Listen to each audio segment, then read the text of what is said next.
All right, welcome. We are back on Saturday Night Live. Or no, it's Monday Night Live.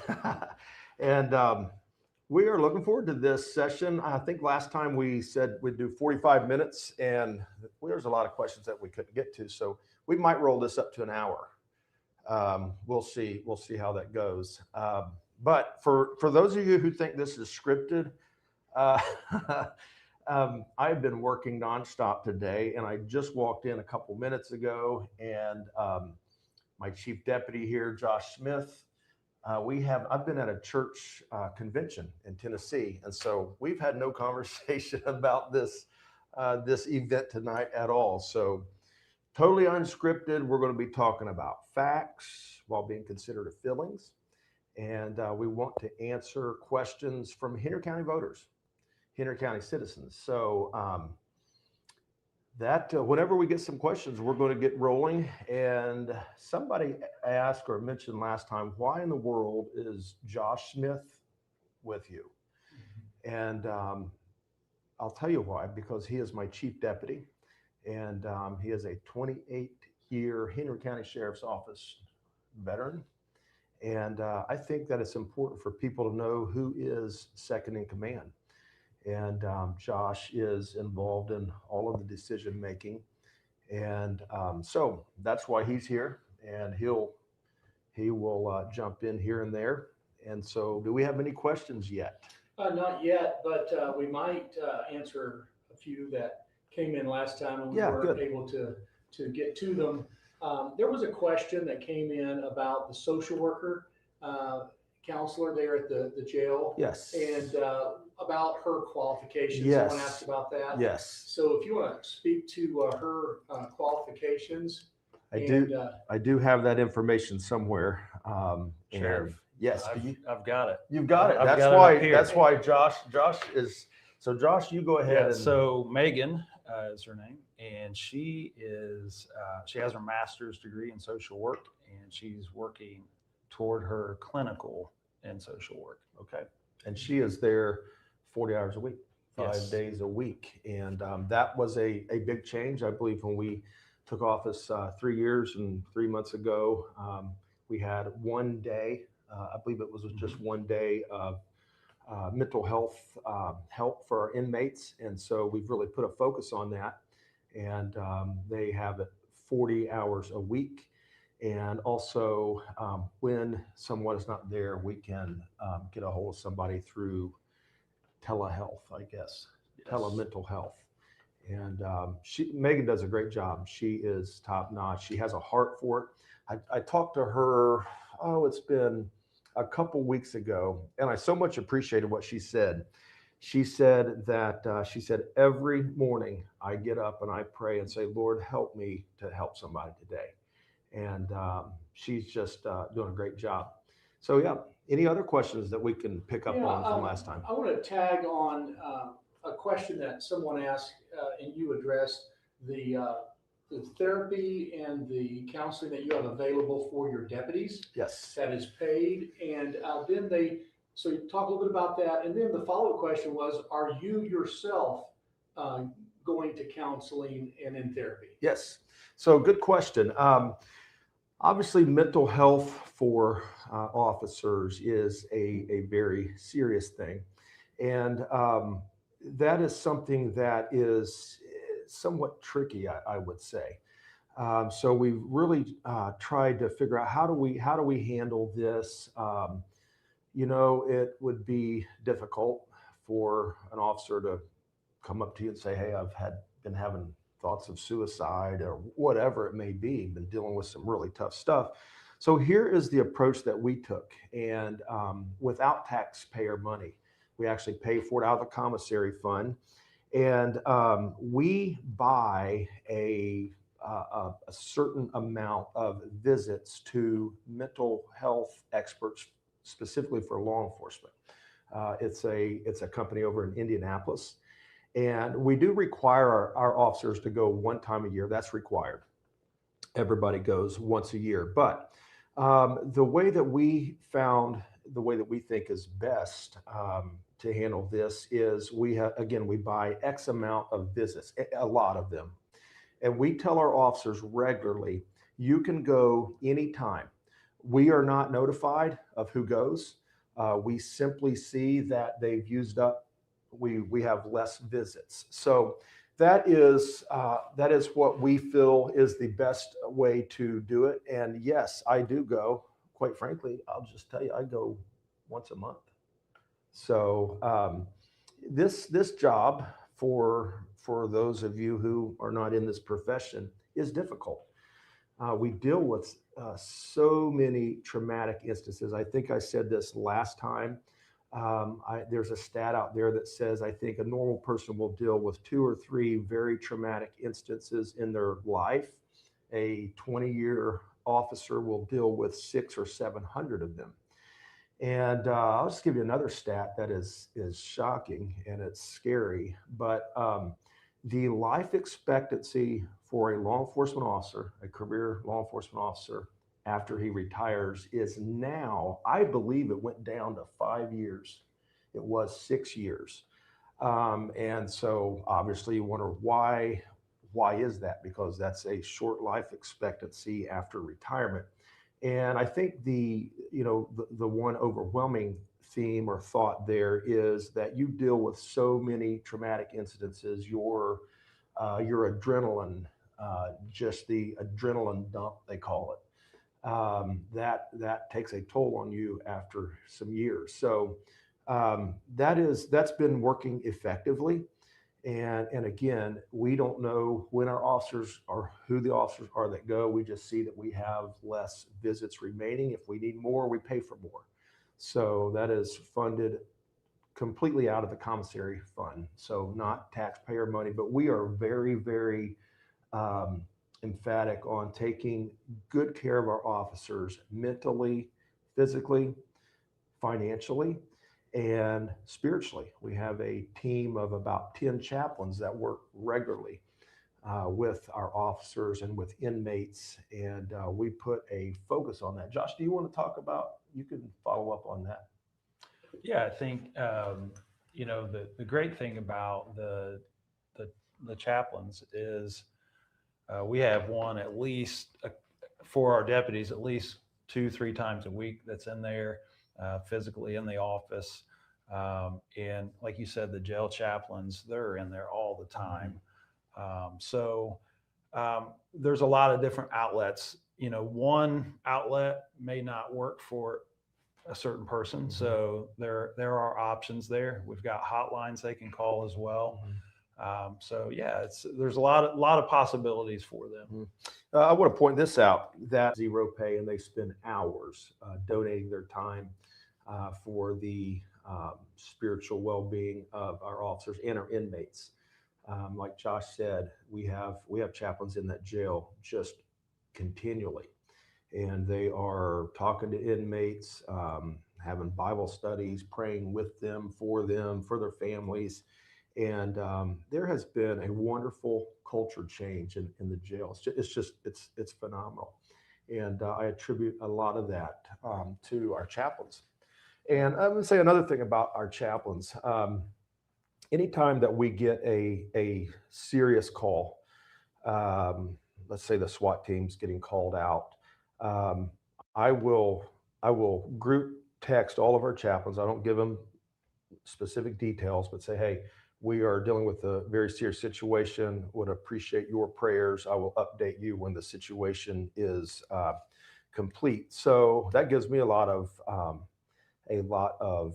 encouragement, knowing that we've got people praying. And serious car crashes, all of that. Well, I will text the chaplain and say, hey, be in prayer. We've got a serious crash or we've got a suicide that we're headed to. Pray for the family. And so, yeah, they do a great job.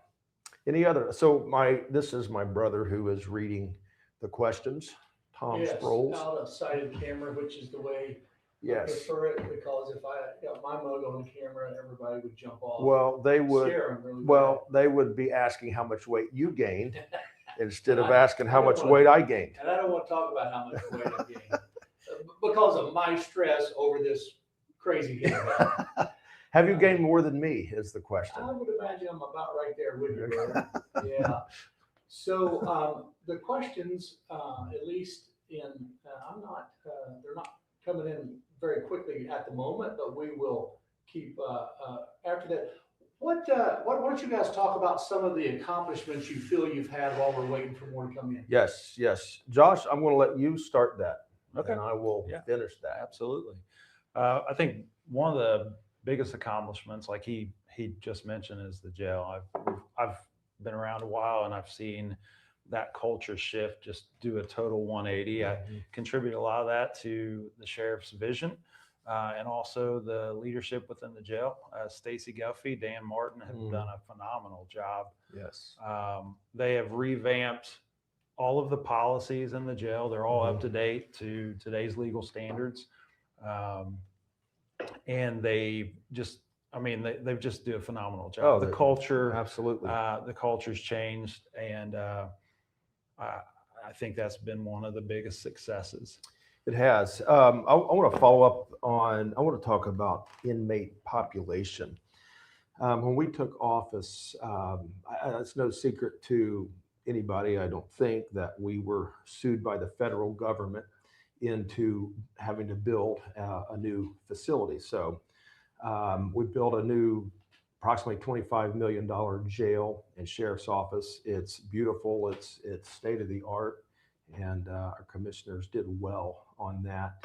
And but one issue that we was having even after building the new jail, the jail population was just climbing, seemingly out of control. I know right after we took office, it was increasing. It increased up to, I believe at one point we had 251 inmates.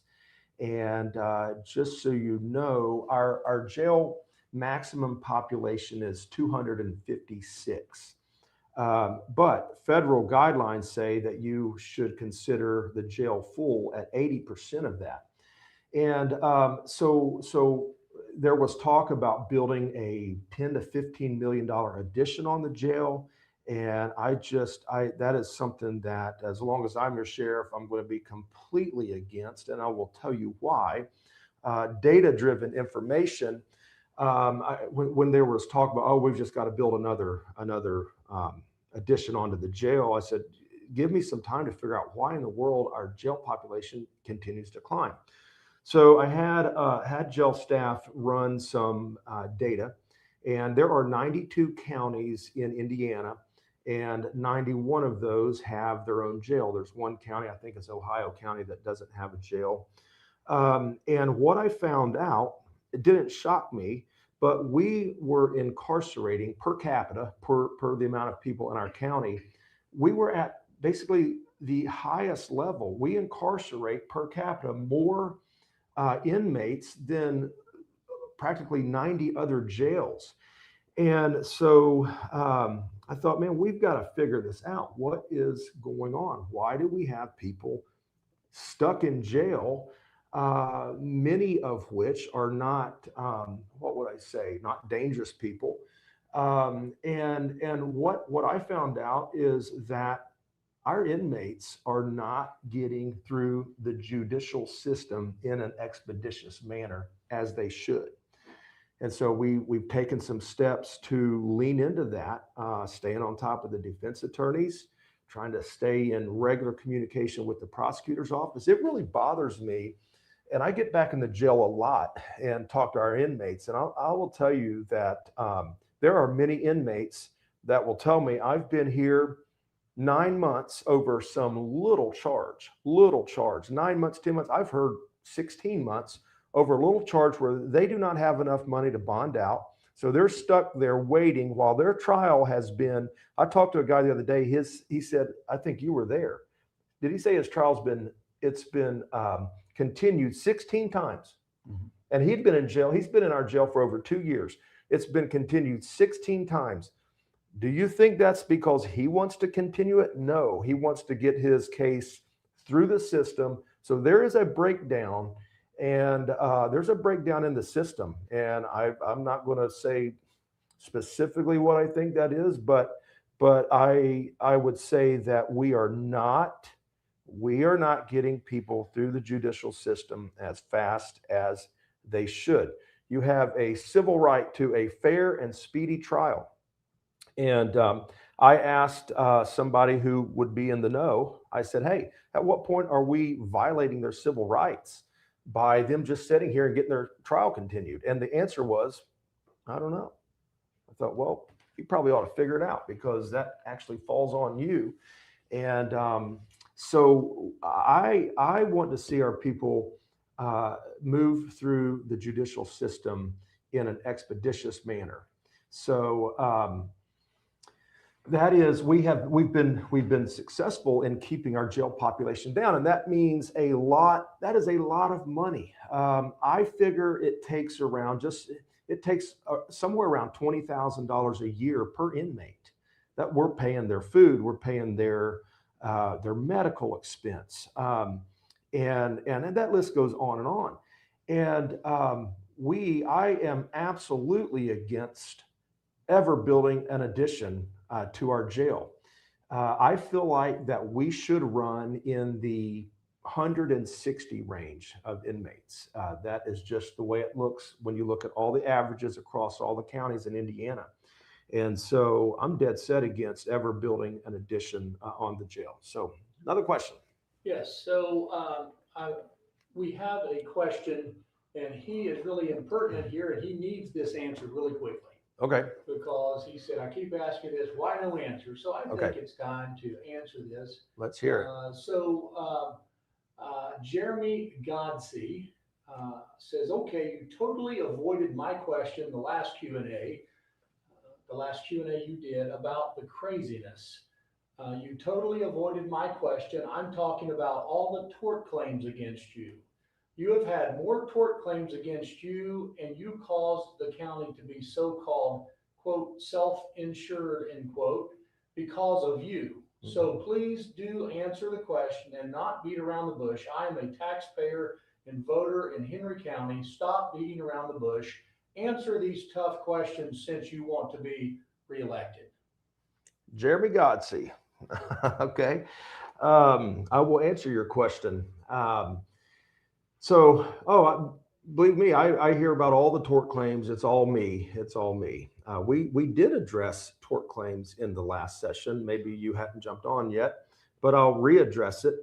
And again, as I said at first, we're going to talk about facts. We're going to talk about facts. Here are the facts. I had our insurance company send me a list of my first 3 years of tort notices and lawsuits compared to the last 3 years of the last administration. And get ready for the shocker. I had one more filed against me, than the last administration had filed against them in our 3-year segments. So one more. And let me speak further to that. There is an attorney who has been after me from day one. And he has, and this was confirmed by our county attorney when we had a conversation not too long ago about it, he has filed the bulk of those. And just so you know, a tort notice, you can file a tort notice on anything you want to. Ask Randy Howard. I think he's got a couple torts filed now, or a couple lawsuits filed, because I said he was a misinformation propagandist. So he files a lawsuit about it. And I think there's another one now that he's suing the city council about how big a sign is.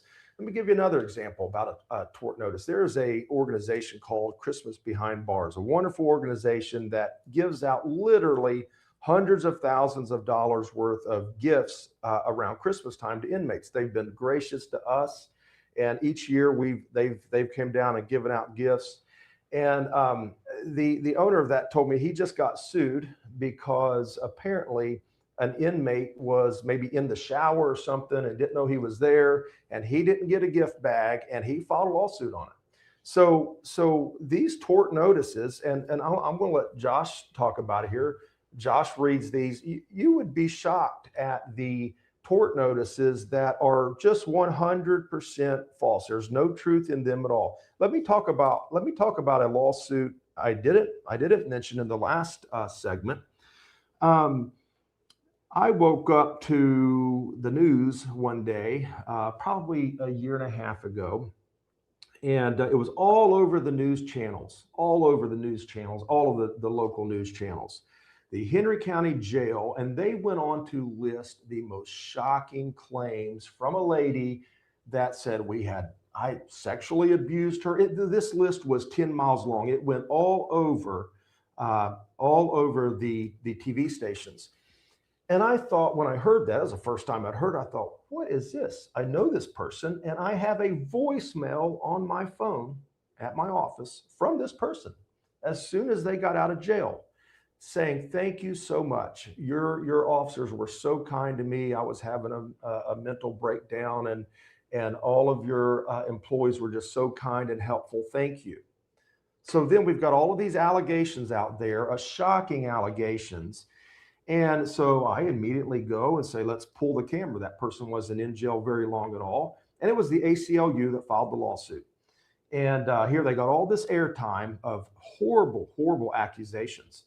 So we looked through the cameras of every second that person was in jail. And there's no truth to any of it, none of it. And they've got all of this airtime. And here we are accused of all of these terrible things, and there's no truth in it at all. Well, as soon as the ACLU found out, I guess, after they filed the lawsuit, then they said, well, we better look to see if there's any evidence. They review all the cameras and they say, whoops, yeah, we're just going to drop that lawsuit. So they just ducked out. And because there was no truth in the lawsuit, they duck out. And that individual gets another attorney, and our insurance company, and this is some important stuff. I'm going to talk in depth about this.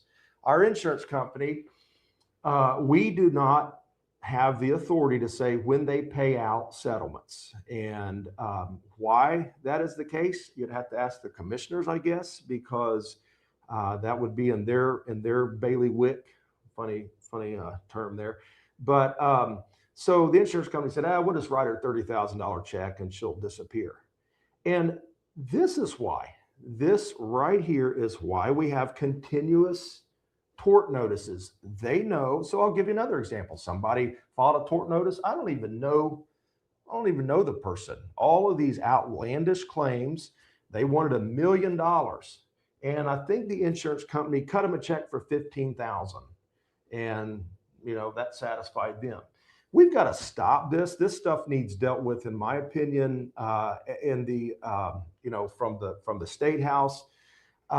This is why you have continual tort notices. There are people that live on these things. If you throw the net wide enough, you're going to get some payouts because and it's the insurance company says, we're just going to pay them.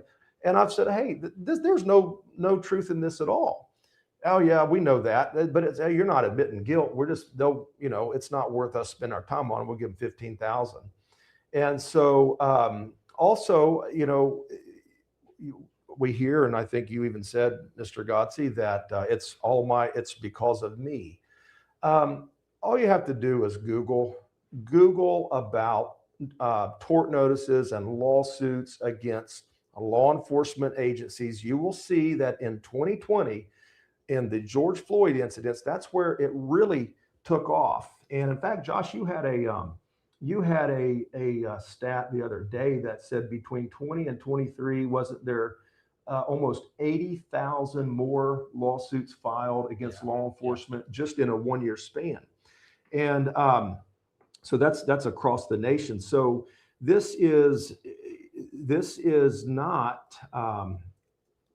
because of me. And I know that sounds good. I know that's a great, especially during political time. It is that's a hot topic. Of Sproles is making the county go broke, and our county was broke. I think about in 2015.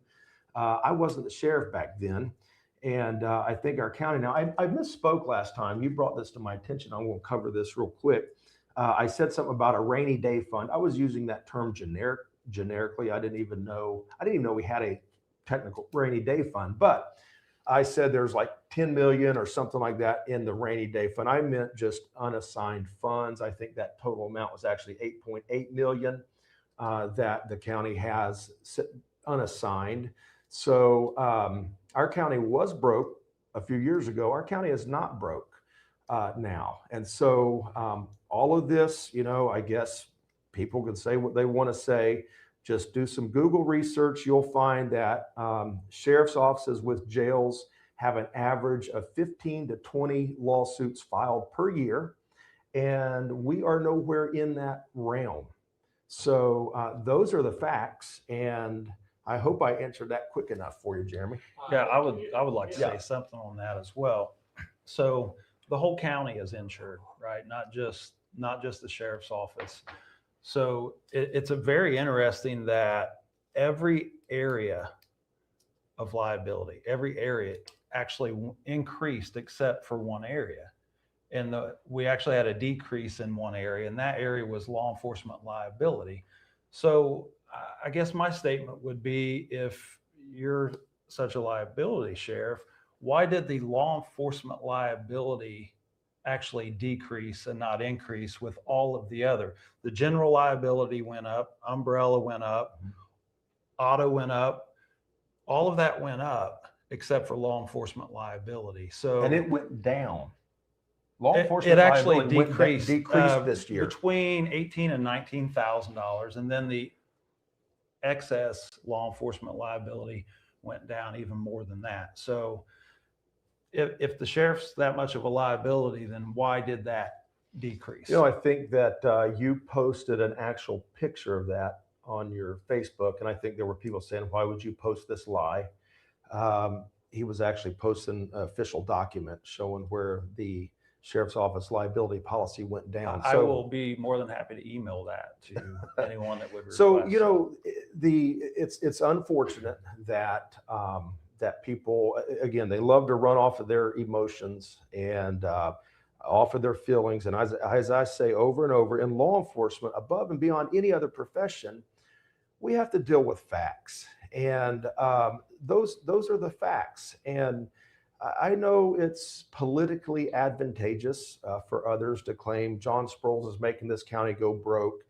And I would say that, well, I know this, Hancock County, the golden standard of law enforcement, they're self-insured. We probably should have been self-insured years ago, but we're not good at getting ahead of the curve. I said it when I ran the last time, we are a reactionary department. We should have seen this coming a long time ago, reduced our premiums, put that money aside. I believe we do that now with our health insurance. Should have done it a long time ago. So all of this, well, John Sproles is doing, the pursuit. We hear about the pursuit, and the insurance is going to have to pay out. What's interesting to me, and we actually talked about this with one of the commissioners and the county attorney the other day, is the political environment. And the attorney agreed that you didn't hear about this stuff previously, and you didn't hear. Man, we chased. I say we. I didn't. Our agency. I can think of 2 pursuits where we pursued motorcycles right into their death. Did you hear much about that? No. And we've had one pursuit that turned out as nobody would want it to. That is not on our officer. That is on the person that is fleeing. But you didn't hear this stuff. I mean, man, I can think of so many things. I'm just going to name one out. A lawsuit against a former sheriff, I'll not say which one, who punched a juvenile in the face who was handcuffed because he smarted off to him, splattered his face, splattered blood off all over one of our officers that are still around. And did you ever hear about that? No, didn't hear about that. I'd be in federal prison if I did that. So, I guess people that want to run with the hype, run with the hype. But we're going to deal with the facts. So we have a question from Bobby Baggett. How many officers patrol in the Paris landing area? Josh, you've been here 28 years.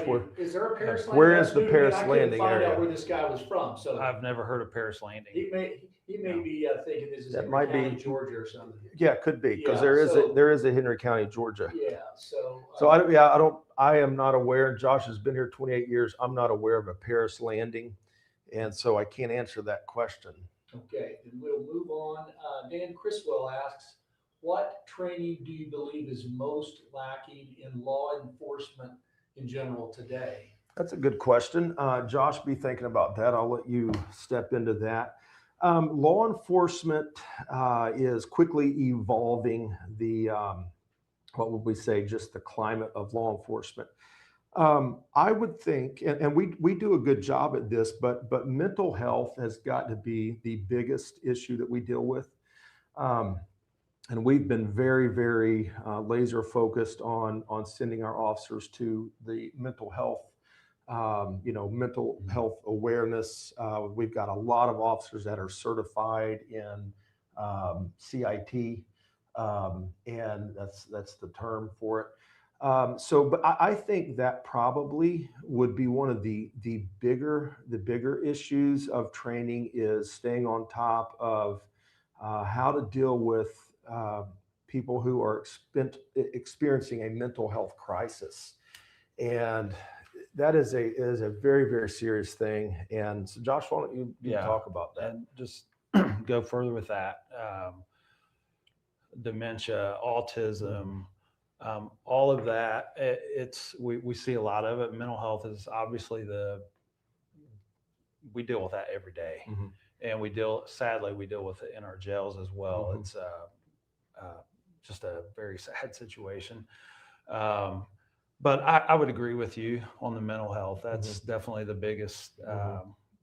But I want to also hit on this, and I think we can't get away from the core training of law enforcement officers because we talk about liability all the time. Mm-hmm. I don't want our officers getting so concerned about liability that they don't do their job. Mm-hmm. Correct. And they have to be able to still do those things that we've done for years, mm-hmm. and not be concerned about, if I mess this up, am I going to get mm-hmm. sued? Because that is a very mm-hmm. real reality today. Mm-hmm. So we got to be careful to guard against that.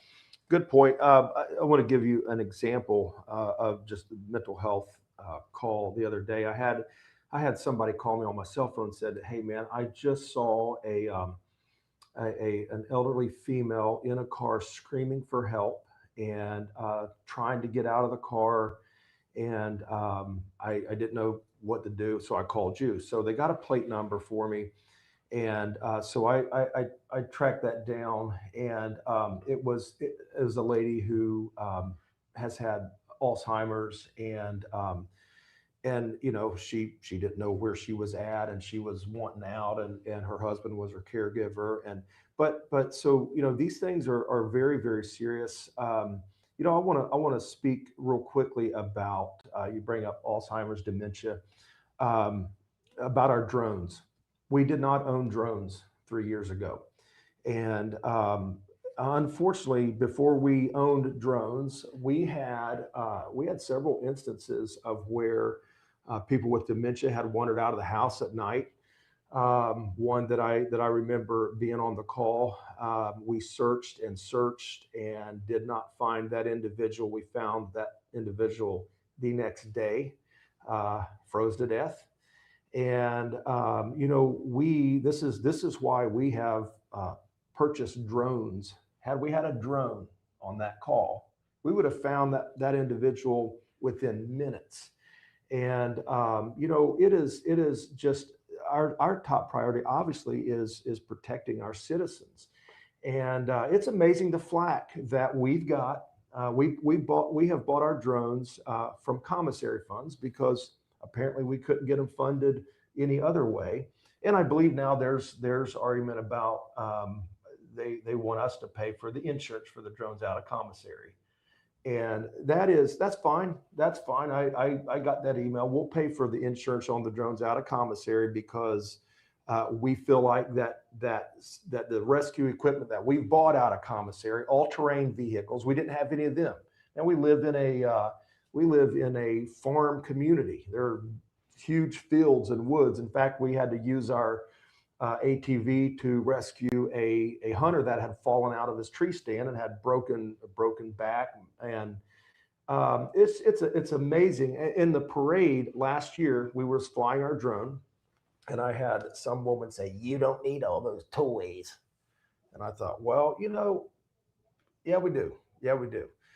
When your grandmother wanders out in the cold and we'll find her, then you'll be happy that we had those toys. So I don't know where I got off on that, but Good information. yes. Jenna Shelby Acton asked the question, if another candidate wins the sheriff's race, do you plan on staying with the sheriff's department? Well, good question. And one thing I will say, that if another candidate wins the sheriff race, I myself and the chief deputy will assist them in every way to make a smooth transition, to bring them in early, to show them how everything works. I was not afforded that. And I will say this: if somebody else wins, they are going to be handed a golden platter at the sheriff's office, because the sheriff's office is running. The sheriff's office has never, I say never. You've been here 28 years. You can speak to that. I mean, we're fully staffed. Our officers are being paid fairly. We have up to date equipment. We just haven't been in that situation that I can remember. And you speak to that, and then I'll answer whether I'm going to stay or not. Yeah, I think we just didn't have the budget for it. I know you've worked real hard on getting a budget that makes sense, that meets the needs of our office, and I think that's been a big factor, and that's freed up some commissary money, because we don't have a budget for those things. We don't have a budget for drones, ATVs. There's a lot of things we don't have a budget for, but that has freed that money up so that we can get the technology that we need to be able to protect and serve like we do. Yeah. Well, let me say this. I can remember when we could not do qualifications with firearms because we didn't have ammo. And that's just a fact. We didn't have ammo, and apparently we didn't have the money to get ammo. And I said this when I ran last time. I didn't have a working printer in my car for nearly a year, and I couldn't get one because we don't have the money for a printer. I don't know about all this stuff, but let me go back to if I will stay. Yes, I intend to stay, and I will just go back to a lowly patrolman, and I will enjoy it because I enjoy that. I still have the opportunity to help people. And so, yes, I plan to stay around and serve our community. I want to say this very, very carefully. I never dreamed about being the sheriff. That was not my dream. And I never even thought about it until I came back to the sheriff's office back in 2017. I had been a reserve previous to that. I came back on the reserves in 2017, and I realized this sheriff's office is broken. And that's when I think that bringing a business mind to it, we can help. We can get our officers better equipped, fairly paid. And what I was going to say is, being the sheriff, it's an honor, and I appreciate that honor. It's truly an honor. However, whether I'm the sheriff or not, my identity is not wrapped up in being the sheriff. I guess that's the best way to say it. So I could go from sheriff to low man on the pole and go back to patrol, and I will enjoy it, because then they'll just turn all of the heat to the next sheriff, and he'll be getting the lawsuits, not me. I want to say this real quick about the lawsuits. You live and learn. I really hammered on the lawsuits when I ran the first time, that, all these lawsuits, and you'll learn it's part of the position. And so I get named in every lawsuit, things that I don't have anything to do with. I'm right there on the top of the list. So Okay, hopefully that She- answered. Yeah, she also follows up, are you confident on winning this election? So I'll say what I have said. I said it when I ran the first time. This type of stuff it's in the Lord's hands, and I obviously could get beat. I'm very well aware of that, and I don't lose sleep over that. It will whatever the vote turns out will be what it is, and so I don't lose sleep over it. I don't worry about it. If the Lord wants me to be the next sheriff, I will be. If He don't, I won't be, and I'll be okay with that. So Good, good. Um, So Rachel Clark asks, what is on your bucket list if elected again? What are a few things that you want to accomplish? well, good question. I don't necessarily have a bucket list. The thing that I have said from the outset, um, it is the sheriff's primary obligation to take good care of their employees first in order for the employees to be able to take good care of the community. Obviously our main goal is to protect and serve the community. So, but we have got to take good care of our officers in order for them to take good care of the citizens. If they're not being paid fairly, which they had been in that situation for so many years, and not having good equipment, man, we had officers driving vehicles that didn't have air conditioner, and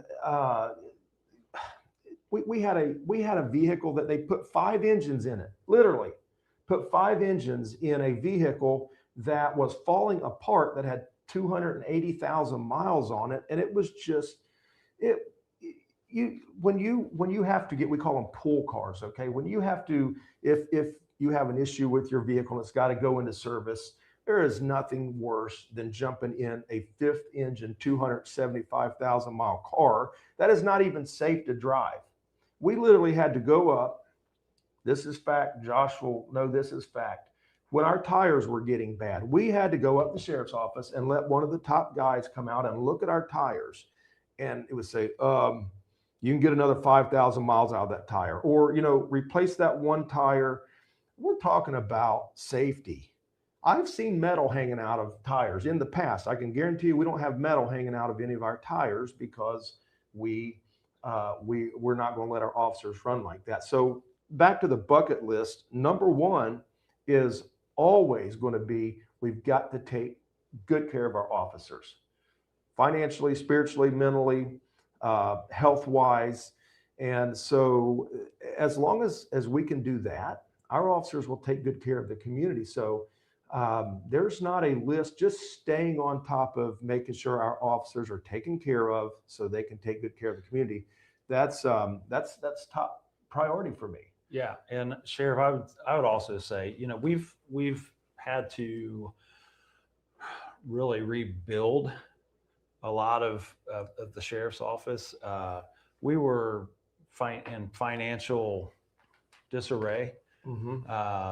$250,000 in unpaid bills. We had policies dating back to 1995. Mm-hmm. Those are all up to date. Our equipment has been updated. So there's a lot of things that we had to take care of in those first 3 years. Mm-hmm. And I think we're getting to a position where we need to be. Mm-hmm. And some of that attention can be shifted from trying to get up to where we need to be to really putting a lot of focus on the community policing, Mm-hmm. and just what are those needs. Now that we have got caught up where we need to be, now we can shift that focus. And I think the next 4 years is going to be a great next 4 years. Josh, that's a great point. It has been a hard go. It's been a hard go. Like you said, we were in so much financial disarray. The commissary fund was in the negative 13,000 when I took office. We had wound up having nearly $250,000 of unpaid bills that we didn't even have record of. I was getting phone calls from Bloomington Ford. When are you going to pay for that police car you bought 8 months ago? I said, we don't even have record of that purchase. Send me an invoice and we'll get it paid. That's what they've told me 10 times. That's literally the kind of phone calls I was getting. And I said, well, send an invoice, we'll get it paid. I want to say this. I personally, I remember going to O'Reilly Auto Parts because my windshield wipers were bad on my patrol car. And I walked in and set them on the counter, said, put on the sheriff's office. They said, you ain't walking out of here without paying cash for those. And I said, what do you mean? Just put on the sheriff's office account. They said that account never gets paid. That account's on hold. Our accounts were on hold. You name it. You couldn't go get anything. We weren't paying our bills. I went to a local service shop who does a lot of our work on our brakes and stuff like that. And about a year into our term, I went in there and the lady there said, I just want to say thank you. She said, we get paid when we send our bills. And said we would go 6 or 8 months. We'd have to fight, and they would pass us off to somebody else. Say, well, apparently we don't have the invoices. It was an absolute disaster. And yes, it took the first couple years to get on top of it to where we could face forward. And so, yeah, I think we're there. And I believe, like you said, the next 4 years, Lord willing, we can really, really focus on the community policing aspect. Another thing that I had just written down on training, de-escalation training. We have been focusing on that. That is something that we have got to always focus on, is de-escalation, mental health calls. And so good point on it. It has not been easy. It has been rough. So that's also why I say I could go back to being a patrolman and not having to take all the heat. I could give you story after story that would curl your hair of how tough it's been from local governing bodies. So do we have anything else? Yeah, I think we have a real creative approach here. Okay. From Danae Young. Okay. So I'm guessing Joe Young is probably on the force. So let me just stop right here and say this. I couldn't be more proud of having Joe Young as a deputy sheriff at the Henry County Sheriff's Office. Joe Young was a 14-year DNR officer, state DNR officer, and I'm glad you brought that up because I'm going to say a couple things. I haven't even asked a question yet. I know. Well, so I might answer it. But let me say this about Joe. Joe took a significant pay cut. And when I say significant, I'm talking significant, to come and work for us. He had worked in our county for all of those 13, 14 years with DNR. And but here's what he told me. He told me, and he can confirm this, he said, you need to write a book on the culture change. He said, I've worked with this county for 14 years. I have never seen a culture change so fast. And he said, it's amazing. And that's why I want to come work here, because the brass cares for their officers. And what a great pickup. So go with the questions. So her question is, I think she gets credit here because she's being creative to ask you this live. When can Joe Young move to day shift? She gets points for that. I don't know her, but she gets think did Joe probably set her up to ask that, you think? You should pawn that off on the lieutenant. Yes. So I actually saw Joe the other night, and he was on duty, and I asked some of the guys, hey, when can Joe bump up to day? So Danae, here's what I will say to you. As soon as Joe can get on day shift, we'll get him on day shift. Good answer. all right. We don't want to lose Joe. I might have to go work nights and let Joe take my position if that keeps him here. So Teresa Joe Lehman Hargis. Okay. John, please tell us why you are the best person for this job. What makes you different from everyone else? Good question. The Bible says, let another man's lips praise you and not your own. So I'm not going to praise myself at all. Oh, I want to say this. What I did tell Joe Young, I said, Joe, listen, I'm not the one that has made all of the change. I say the Lord has helped us, and I say that unapologetically. The Lord has helped our sheriff's office get to where it is at. So what I will say to that is, I am the only candidate who's been the sheriff, and we have came from some tough times at the sheriff's office to some great times at the sheriff's office. And so I know what it's like, and like I just alluded to a minute ago, when I was campaigning the last time, I was throwing bombs at all these tort notices and all that. You learn some things. It's been a humbling experience. I've told you this, that it's been very humbling, and you learn a lot. You learn what you didn't know, and there's still plenty that I don't know. But I think the key, and I had a voter say this not too long ago, and I think it's very, very important. This voter said, I want to know what the employees at the sheriff's office want, because that sheriff is going to be over those employees. And I can tell you this, that I can confidently say that our employees want another 4 years of me serving as their sheriff. So specifically, why am I better? I'm not better. I listen and I've grown up in the church. I hate, what do they call it? Social. I'm not better than anybody else, period. The Lord loves everybody the same. So I'm not going to say I'm better than any of them in any way, other than I do have 3 years and 3 months under my belt where my deputies will say, he's the guy that I want. So But I do think, though, Sheriff, that you bring some qualities that I've not seen in other sheriffs. You have that business background. Budgets, I've worked with you on budgets, and you do an amazing job on the budget. And you're a great leader. You take care of your employees, and your employees respect you. So I would say you have that going for you. You don't.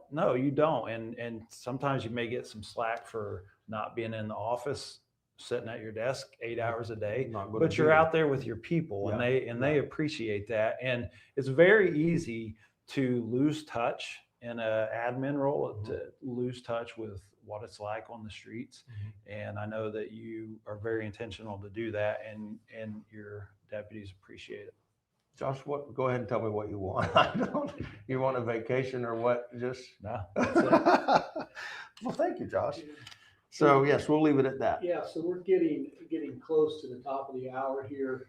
I'm gonna do something here, and this may really set you all back here. I'm gonna say something. As your brother, I have I've been hit in all kind of different ways as well, just being your brother. Yes. And so maybe you and I'll have a little conversation here, and we'll have a little honesty here, a little. Son, I'm bigger than you are. I know you've been bigger than me since you were 16 years old. That's when I stopped beating up on you. Yes. So probably what made you the sheriff is I beat up on you too much when you were younger. You had to learn to fight back.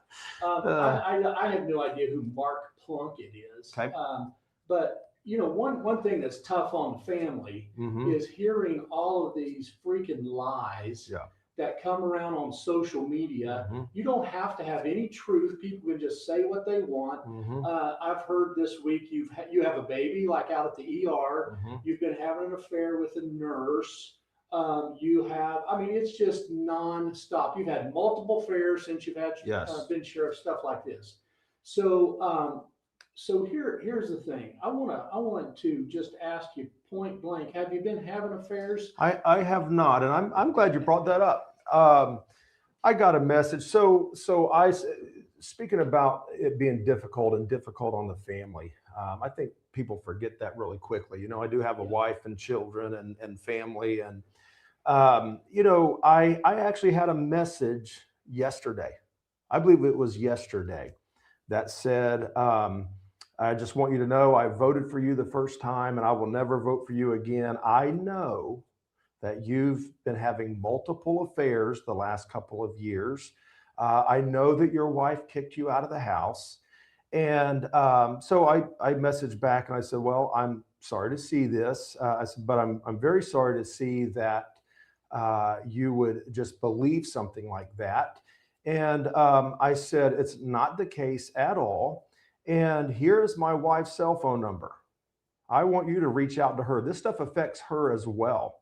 And I go back 2 months or so ago. I saw where Randy Howard had posted that that I had got up in church and admitted to having an affair, and my wife kicked me out. And I thought, oh, Randy Howard, whatever. But I've been getting it from everywhere. I've heard as well. I heard last week somebody said, I heard you had a baby with an ER nurse. Not the case. I have not been having affairs in the last 2 years, multiple affairs, not one affair. And so here's what I would say. What I would appreciate is why don't you all reach out to my wife? I know all of this. She would be interested to hear about it. So it is unfortunate that that's where we get to in local politics is, hey, let's just say he's been having an affair and that'll cost him some votes. I would appreciate that. And this individual said, I'm praying that your marriage can be restored. And I said, well, we're not in a situation where my marriage needs to be restored. And when I said, here's my wife's number, you can reach out to her. They said, no, I'm not going to reach out to her. I'm going to pray for her because I feel sorry for her. So I actually think you, and you know who you are, you probably owe it to my wife to go ahead and reach out and give her the information that you know about. And I would say that to any, we get this all the time. Just say whatever you want. And again, you can run off of your feelings, but I deal with facts. And so that's why I'm having these question and answer live, unscripted, because I want to talk about facts and not feelings. And it's disappointing and it's hard on the family. It is very hard on us.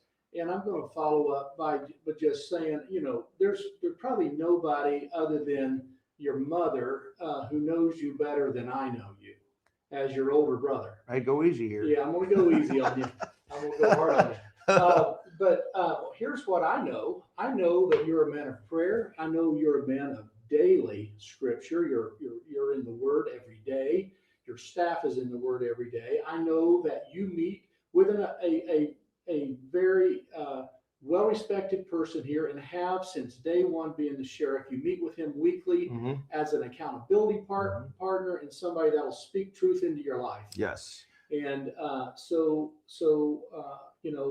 don't respond. We see all this stuff. Now your older sister, she maybe not quite have the control that some of us have. She needs to stay off. She needs to stay off social media. But her heart's in the right place because she's not allowing anybody to beat up on her brothers. Yes. Well, but speaking of accountability partner, I was never really into that type of thing. But this local pastor, very well known, well respected guy here in town, said, John, you need an accountability partner. And so I have met with him weekly since I became the sheriff. Yeah. And I think the first the first little bit was monthly, but has been weekly. And yes, I am in the Word every day. Isaiah 60 is what I read today. And so, people can rage on and think what they want to, but I know that I have served this county with integrity, and those things are false. And so I just have to leave it in the Lord's hands. Yeah. And I think something to keep in mind is this is a very low percentage of people that are negative, that just spread gossip. But the majority of the community, the those that go out and vote, they're good people. They can see through that. Yeah, and that's why we're doing this Facebook Live, is for those people that really, I love some of the questions today. They've been good questions. And it makes us happy to be able to answer those questions because we know it's people that's truly interested. Absolutely. One, just talking about the online stuff that can really, and I know we're going to have to wrap it up, but we're going to be back here next Monday, and we'll do it again. So, but one interesting thing that I've watched online when that has just been crazy. I went to Ohio a while back. It was a Friday. I had a date planned with my wife, and I thought, man, this is great. I'm going to clock out at about 2 o'clock. And a situation came up where we knew we've got to help somebody. I drove all the way to Ohio, and all our chaplains were praying because it was a serious situation, and ended up making contact with that individual in Ohio, well into Ohio, working with Ohio State Police, and actually, I would say that, and I don't know, maybe I'll have that individual on here and they can talk about it. But I saw pictures. You would not have believed all of the trash talk of what's he think he's doing in Ohio. There were pictures posted of me in my sheriff uniform with the city burning behind me, and I thought if you only knew what that did, and like I said, I may have that individual talk about it. You'd kind of feel stupid after posting all of that stuff, all of that negative stuff. I'm going to say that a life was saved that day. And but oh yeah, you hear all the horrible trash talk. That's part of the job. I don't get too you know me well enough to know I don't get too wrapped around the axle with the hate comments. So No, you do well with that, and I think that's part. and I of don't your get leadership. and I'm not going to get online and batter back and forth because that's not the place to handle it. So we'll leave that to our sister. So we're going to come back next Monday, and we're going to do this again. So thank you for your questions, and myself and the chief deputy will be here again, Lord willing. And it's been great. Thanks for the questions, and my brother's done a good job, and did I tell you to filter out any questions? Not a one. All right. Not a one. I So- think we did a great job answering them as they come Good, in. good. Maybe not as quick as some of them wanted them, but we got there, and so. Just as long as we got there. Guys, thanks for joining us. John Sproles and Josh Smith and Tom Sproles and my IT guy or whatever we call him, Lucas. Thank you. And we'll see you next week.